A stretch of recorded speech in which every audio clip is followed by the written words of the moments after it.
What is up, guys? It is Justin from Vangaurd Vlogs. You are familiar, I hope. If you're watching this, you've either heard of the channel and you're subscribed, or you don't know. Hey, let's continue on. Genesis deck profile. Gonna start from the bottom, and then we'll get to here. This is the Genesis of the new Minerva build, which is also called the Regalia build, because it's got kind of an archetype that they just sort of shot out there, Regalia. And it's a Genesis build. It's kind of based on, well, it's all based around Minerva restanding and being a total badass, and she is an amazing card.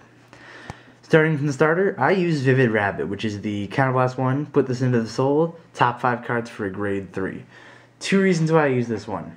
1, the deck is a cross Break Ride deck, meaning that the Break Ride and Minerva are like the Minerva is a cross ride to the Break Ride.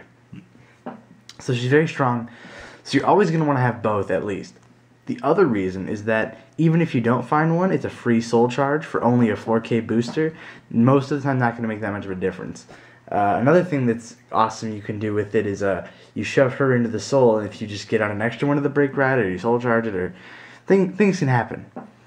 It also allows you to shuffle your deck. So if you've been shoving a lot of stuff to the bottom, which I don't remember if this deck does, but some decks do that. I forget. I just built this deck. I apologize. She's very cute, though. She's a rabbit. Okay, moving on. So next up, let's go for the triggers. I run 8 crit, 8 stand, and 4 heal. Wait, that's not right. Is it 8 crit, 4 stand, 4 heal? I don't know. So I run 4 Battle Maiden Kurikahime. Only because you can put her into the soul for a 3k power, which is both a soul. In this deck, having that extra soul charge always helps. Then we have Cyber Tiger, and the one from the trial deck, which is Lemon Witch Limoncino, just to have a little variety. Then we have Spark Cockerel, 2 Spark Cockerels, and 2 Patrol Guardians for stand triggers, and 4 Witch of Big Pots Laurier, because they never added another heal trigger. RIP heal triggers. Then over here, let's go for grade Uns. Now this lineup, I'd love some fan input, because I still don't know exactly what I'm doing with it. I feel totally lost. But 2 Existence Angels, which are when this boosts a Vanguard. When this unit boosts and the attack hits a Vanguard, soul charge 1. So it can boost a rear guard hitting a Vanguard. Very versatile card. We have Ordain Owl, which is choose a grade 3 with Regalia in its name from the drop zone. Put it to the bottom of your deck. That's what I thought. That's what I was thinking of. Put it to the bottom of your deck. If you have a Genesis Vanguard, choose one of your grade 3 units with Regalia in its card name, and that unit gets 5,000 until the end of the turn. Now, there are some sick, awesome combos you can pull off with Ordain Owl. Main one, let's say you have the Cross Break Ride going. You have Minerva on top of Angelica. But you need to Soul Blast. So you Soul Blast it. Ordain Owl. It's like a free trigger's worth of power. Put that back into the deck. Then you Vivid Rabbit into the soul. Top 5 for grade 3. You don't get it, shuffle your deck. Then you have the opportunity to Soul Charge her again. So you can re-get the Cross Ride power back, which is just beautiful. Look how beautiful he is. Beautiful. Beautiful card. Then we have 2 Witch of Orange Valencias. When this card is put into the drop zone from your soul, if you have a Genesis Vanguard, you may soul charge 2. So she's like the ideal. She and Witch of Frogs are like really good early rides, because you can always soul blast them basically for free, because then you get 2 soul charges. Then I have 3 Witch of Frogs Melissa, which is a fantastic card. When you soul blast it, like when it goes from your soul to the drop zone, counterblast 1, call it to rear guard. And then finally 4 Goddess of Self-Sacrifice Hushi. Perfect cards. Yeah, I don't know how to say that. I won't even bother offending anybody by trying.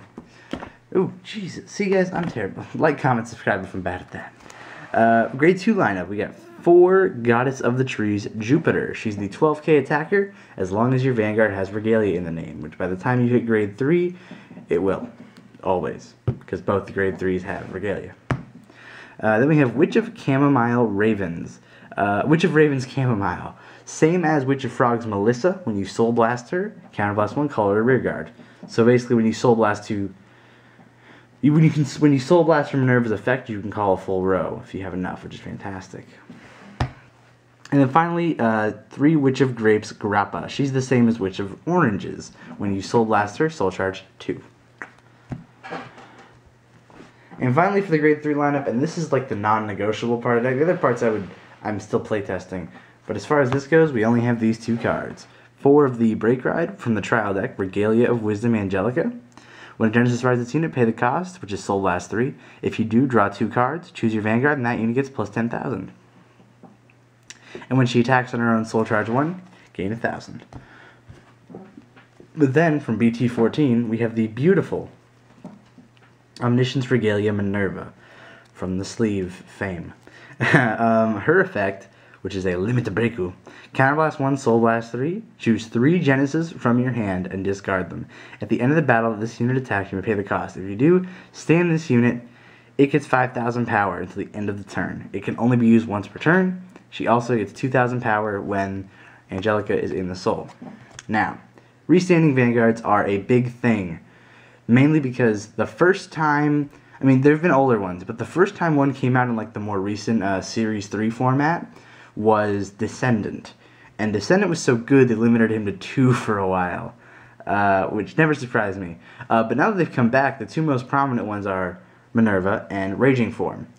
Now, which one you prefer is probably going to be mostly based on which clan you prefer looking at and playing, but I gotta go with Minerva every time, because the retiring of 3 rear guards is just such a high cost. And if you just retired the 3 rear guards and Persona Blasted, it would be totally fine. But because you have to retire 3 rear guards and then re-ride over him, it's just such like a it's like a big fuck you to people who play that deck, because like usually it puts them way ahead and they're within strike range of winning the game, but it also is just like triggers don't matter for that turn. It's just like, oof, I feel really bad when people have to do that sometimes, honestly, because I'm like, yeah, you re-ride over, sure. And that's also just kind of like dropping that card to re-ride. That deck has no use for that. Like the 11k booster Soul Blasts, I think, but that's not enough of a reason. And the other thing that makes this deck better is that it's a cross Break Ride. And since you draw 2 with the Break Ride, you're only minusing 1 in the grand scheme of the effect the first time you use it. And the fact that you can only use it once per turn, but since it's only Counterblast 1, and there's tons of soul charging in this deck, you can easily get this off 2 or 3 turns in a row if you haven't used it too much on the other witches. So I think this is probably the best deck that came out of the set. This and Jewel Knights having been, there we go, Jewel Knights having been a very close second, honestly, because those decks are just, for me, those decks are both fantastic. But let me know in the comments below what you think of the beautiful Minerva and the equally beautiful Angelica, because I'm really liking this deck so far. I had a bad match with it the very first time I used it, which was just like my stubbornness not wanting to shuffle. But yeah, comments below. Week of BT14 continues.